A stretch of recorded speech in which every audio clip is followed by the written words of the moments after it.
सकाळ झाली, मस्तपैकी बाहेर आली, छानशी थंड थंड हवा होती आणि ह्या थंड थंड हवेमध्येच मस्तपैकी कोरा चहाचा आस्वाद घेत होते. चला तुम्ही पण या चहा प्यायला.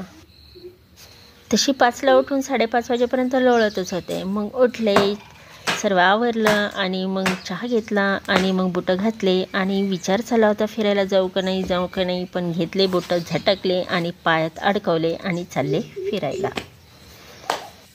आजही कटाळा केला असतं तर आजही फिरायचं राहून गेलं असतं. चला, आल्यानंतर घरातलं सुद्धा पूर्ण साफसफाई करायची आहे.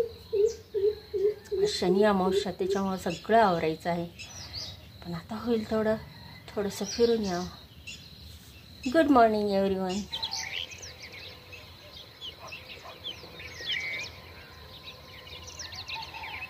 बाहेर तर काय नुकतंच तांबडं फुटलं होतं आणि छान लाल पसरलेलं होतं. तरी म्हटलं बगळे का दिसून राहिले आज, ते एकच दिसला. पाठोपाठ दुसराही बगळा आला, पण हवा होता, पण एक केव्हाचा ओरडत होता हा.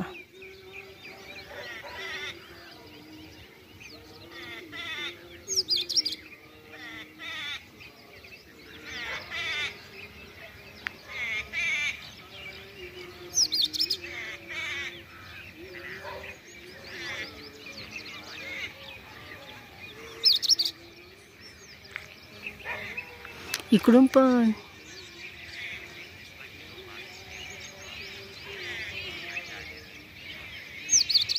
सकाळचा अवतरच असतो माझा.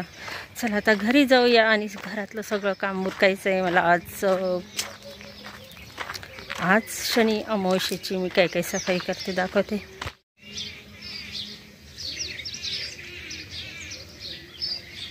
मस्त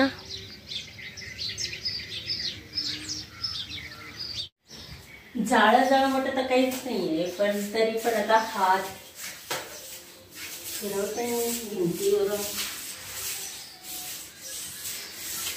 तसंही आता उद्याचा गुढीपाडवा आणि आपल्या मराठी महिन्यातला नवीन वर्ष म्हटल्यावर घर तर स्वच्छ हवंच की नाही. मग काय लागली जोमात कामाला आणि सर्व भिंती वगैरे स्वच्छ केल्या. जळमटं तर काहीच नव्हते, पण पट्टीभोवती तर थोडं फार वाटत होतं, म्हणून ते सर्व झटकून घेतलं. पट्टीच्या खाली जास्त असतं, कारण तिथं असतात जळमटाबरोबर चाचणं. आणि सर्व स्वच्छ करून झाल्यानंतर अजूनही मला बरंच काम होतं आणि ते म्हणजे मला पंखा साफ करायचा होता. तसा तर तो भलताच स्वच्छ आहे, पण कसं आहे आता हे माशा पण यायला लागलेले आहे घरात, त्याच्यामुळे ते माशा काय तोंडातून सोडता काय माहिती, असे सारे टिपके असे कडेने करून टाकतात आणि बरोबर ते दिसतं. म्हटलं चला आता पंखासुद्धा स्वच्छ करावा आणि मला ह्या सर्व फरशासुद्धा स्वच्छ पुसायच्या होत्या. तर आता पंखा पुसायला तर मी काय खाली स्टूलची गरज नाही आहे, मला डायरेक्ट खुर्ची घेतलं तरी सहज असा पुसला जातं. फक्त काहीच नाही, त्याच्यावर धूळ जास्त बसून जाते आणि ते माशांचे जे टिपके आहे ते फक्त कडेपर्यंत, ते तर मला असं खरडू काढावं लागतं. असं पण नाही की ते असं सहज पुसलं आणि निघून जातं, असं नाही. फरशा धुवून मला काही जास्त दिवस झाले नाही. आत्ताच काहीतरी मागे मी फरशा सर्व घरं वगैरे आवरलेले होते आणि शावादी फरशीला काय रोज पुसायची गरज नसते. एकदा घासले की खळकण असे स्वच्छ निघतात आणि खूप दिवस छानपैकी पण राहतात. पण काय झालं आहे की घरामध्ये माती यायला लागल्यापासून आहे ना, ती जसं आपण चालायला लागतो ना, तशी अगदी तळव्यांना असं वाटतं खूप माती झालेली आहे. आणि मग मी बऱ्याच वेळा 1-2दा पुसल्या पण होत्या त्या. आता हे आहे, ह्या खुर्च्या पण सगळ्या पुसून घेते, त्याचबरोबर फर्निचर पुसून घेते आणि किचनमधलं सगळं किचन ओट्यावरची मांडणी, पुन्हा शिवाय भांडे, आपले डब्बेसुद्धा पुसून घेते मी, म्हणजे कसं एकदम चकचकीत होऊन जाईन. आणि आता राहिले आहे किचनची फरशी पुसायची, ते पण आता करून घेते. आता याच्यानंतर मला बाहेरचा जो ओटा आहेत ना आपल्या शावादीचा, तो सुद्धा स्वच्छ करायचा आहे पाणी टाकू. पण आता काय ड्रममध्येच तेवढं राहिलेलं आहे पाणी. आणि इतक्या वेळ मी काय करत होते, याच्या अगोदर म्हणजे घरातलं आवरायच्या अगोदर मी अख्खाच्या घरातलं पूर्ण आवरलं होतं. आणि तिच्या घरातलं म्हणजे काय सगळं म्हणजे झाडझूड करावं लागते. पुन्हा ते जो कोबा आहे ते म्हणजे सर्व पूर्ण फरशी वगैरे ते जे असे आहे ते सुद्धा पुसावं लागतं, फर्निचर पुसावं लागतं. पुन्हा शिवाय माठ जो आहे तो स्वच्छ धुवून तो भरून आली आणि बाहेरचं सुद्धा अंगण पूर्ण तिचं झाडून आली आणि त्याच्यानंतर मग मी घरातलं हे आवरायला घेतलेलं आहे. पण आता हे म्हटलं पहिलं आपलं घरातलं आवरून घ्यावं, नंतर हे बाहेरचं आहे ना, आता आपल्या अंगणामधलं जेवढं जे पानं बिनं राहिलेले आहे मग ती झाडून घ्यावा आणि ओटा पण आहे तो पण स्वच्छ धुवून घ्यावा. चला म्हटलं आता हे मला सगळे भांडे घासायचे, म्हटलं ते आधीच हे सगळं काम करून घेऊया. इडलीच आपलं आप्पेचं मी संध्याकाळी करणार आहे, त्याच्यासाठी हे भिजत घातलं होतं. याच्यातलं सगळं पाणी काढून जर आज नाही खपलं तर मग उद्या तर गुढीपाडवा तर बघू आता, म्हणून आता हे दळून ठेवते सगळं.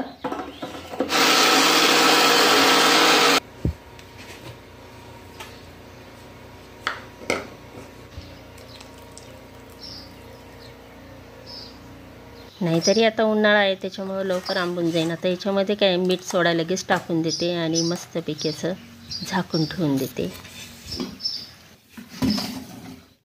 चला, हाय हॅलो नमस्कार. आता सर्व कामं झालेली आहे. घर पुसलं, बाहेरचं सुद्धा ओट्यावर पाणी टाकलं आणि हे सर्व स्वेटर वगैरे सगळे धुवून टाकले. ते किती दिवसाचे राहिले होते लक्षातच आहे ना, ते नंतर हे सर्व झटकपटक करत होते भिंती, तेव्हा ते दिसले मला. असे नजरेसमोर असून सुद्धा ते डोक्यात येत नाही की हे असं म्हणजे हे आपल्याला धुवायचं आहे, हे स्वेटर ठेवायचं आहे. असं झालं. ह्या वर्षी तर मी 3 स्वेटर वापरले, नाहीतर हेच वापरायचे मी. हे अजूनसुद्धा सुस्थितीत आहे. 2014 साली घेतलं होतं, 2011 साली घेतलेलं हे स्वेटर बघा. आणि हे बीएडला असताना घेतलं होतं मी. हे आहे सोनूचं स्वेटर आणि हे तर बहिणीने आता काश्मीरवरून घेऊन आली होती, हे तिन्ही वापरत होते. कसं आहे ओझं कमी झालं. आता हे बाकीचे सगळे कामं आवरली. आता म्हणतात चला स्वयंपाक करूया. स्वयंपाक अगदी मी सिंपल बनवणार आहे. तर चला काय बनवते ते दाखवते तुम्हाला. वांगे आहे, हे आहे, तरी पण आहे ना मला इच्छा झाली आज थोडाही कांदा बनवावा. कंटाळा आला आहे ते खाऊन खाऊन. तर मग काय आता, कारण परवाच दिवशी वांगे केले होते मी. आणि आता हे पहा मी आता बनवत आहे कुरडई कांदा. तर प्रथम आता मी काय करते, हे धुवून घेते. तसं तर ते स्वच्छच असतात, तरी धुवून घेते. आता यांना भिजत घालायचे. दुपटीने जरा पाणी टाकते, एवढं पुष्कळ होईल भिजायला. पटकन होणारा असा हा कुरडई कांदा आहे. चला आता बाकीची सारी तयारी करून घेते. याची काय काय लागतं साहित्य.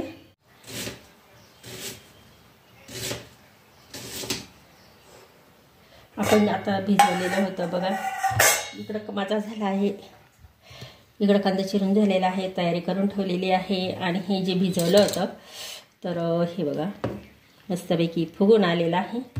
आता मी काय करते, बनवायला सुरुवात करते. काय करते, हा कांदाच पहिला टाकते, तेल नंतर टाकते. याच्यामध्ये कांद्यातलं जे मॉइश्चरायझर म्हणजे ओलसरपणा आहे तो जरा कमी होईल.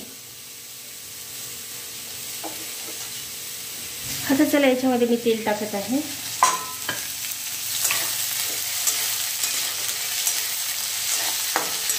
छानपैकी असा गुलाबी रंगाचा होईपर्यंत भाजून घेणार आहे तो असा तेलाचं.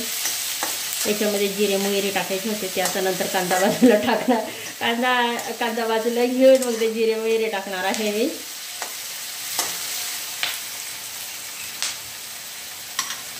त्याच्यात मोहरी देते टाकून, जिरा पण टाकते.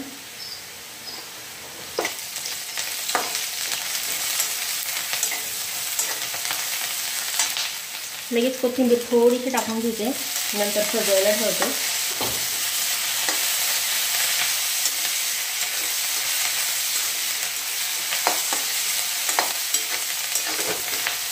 सगळ्यात सोपं जसं पिठलं आहे तसं सोपं हे कांदा कुरडई पण आहे. आता भाजीला ऑप्शन नसल्यावर तर आपण कांदा कुरडई हमखास करतो, पण मला ऑप्शनही होतं तरी मी कांदा कुरडई केलेली आहे. आता याच्यामध्ये आपल्या स्वादनुसार टाकते मी, माझ्या स्वादनुसार. पातळाची होतं म्हणून आता हे असं केलं. भरपूर तिखट होणार आहे. आणि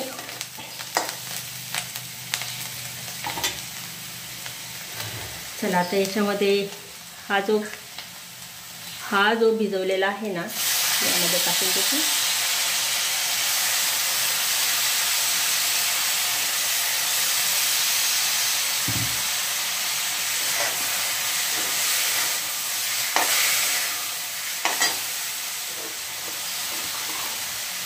थोडीशी हळद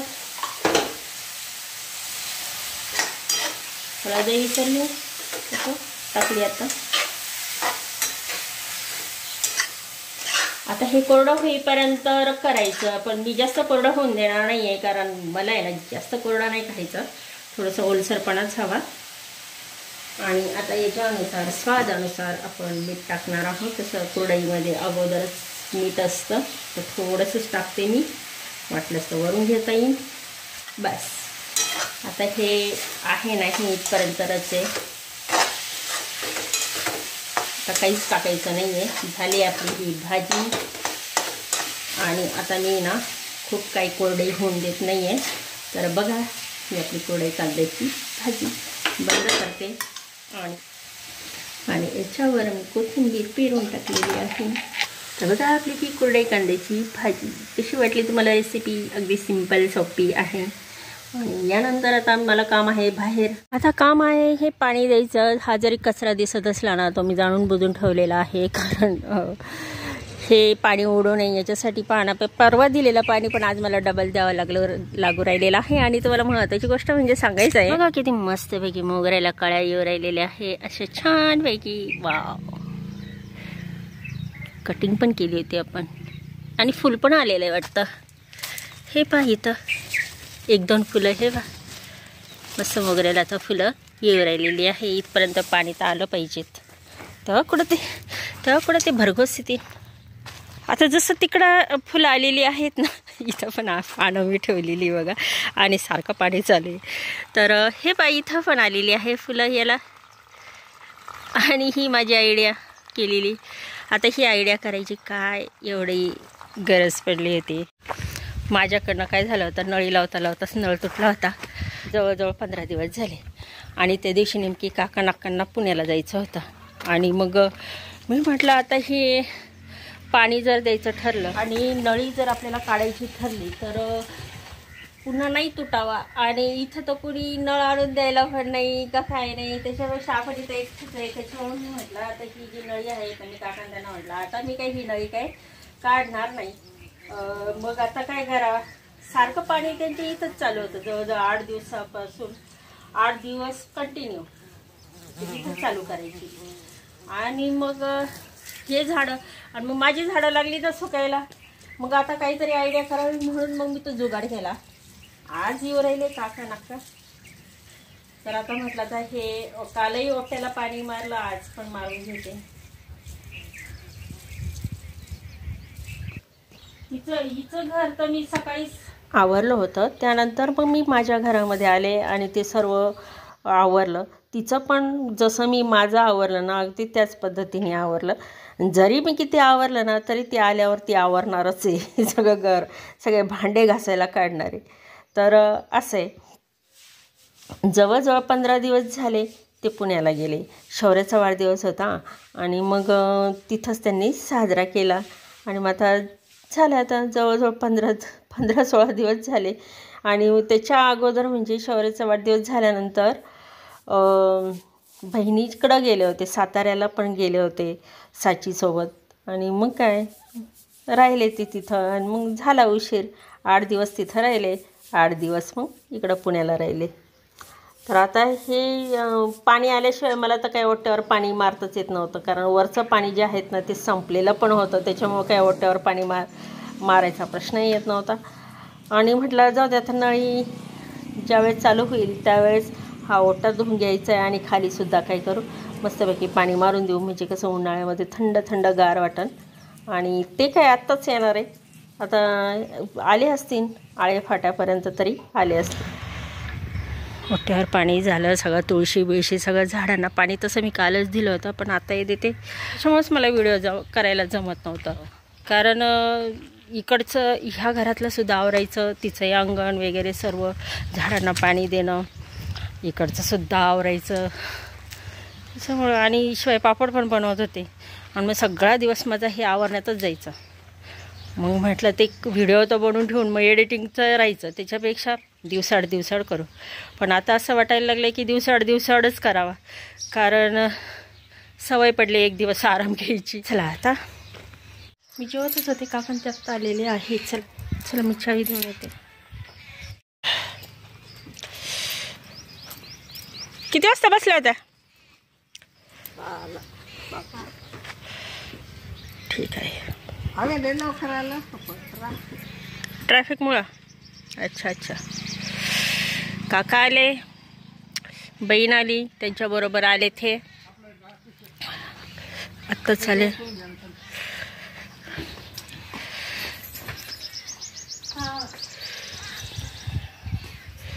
ते बुच्चर लावून द्या ना, पाणी नाही वर. हा पाणी नाही वर, तुम्ही जाल तोंडात पाय धुवायला, पाणी बिलकुल नाही आहे. दुपारचे 4 वाजले. आता तिकडचे तर मी आवरून ठेवली, इकडची आवरली, आता वरची खुली आवरून घेते. चला म्हटलं आज सगळं टोटल आवरून होईल आणि नवीन वर्षाचं स्वागत मस्तपैकी. वातावरण आज ढगाळ आहे, पाऊस येतो की काय, आणि हे वारं बघा कसं गोल फिरतंय. असं आहे ना, कधी वावटं डायरेक्ट घरात येते बरं का. घरात आलं ना सगळी पानं, सगळी माती, आपण किती आवरलेलं असलं तर, आणि मग घरात कोंडून थोडीच राहणार आहे का, दारं तर उघडेच राहणार ना, गरम आहे तेवढं होतं. चला आता आपण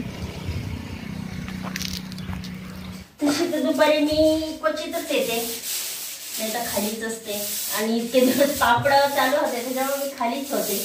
तर म्हटलं आता घ्यावा, घ्यावा आता हे साफ करून पुसूनही घ्यावा.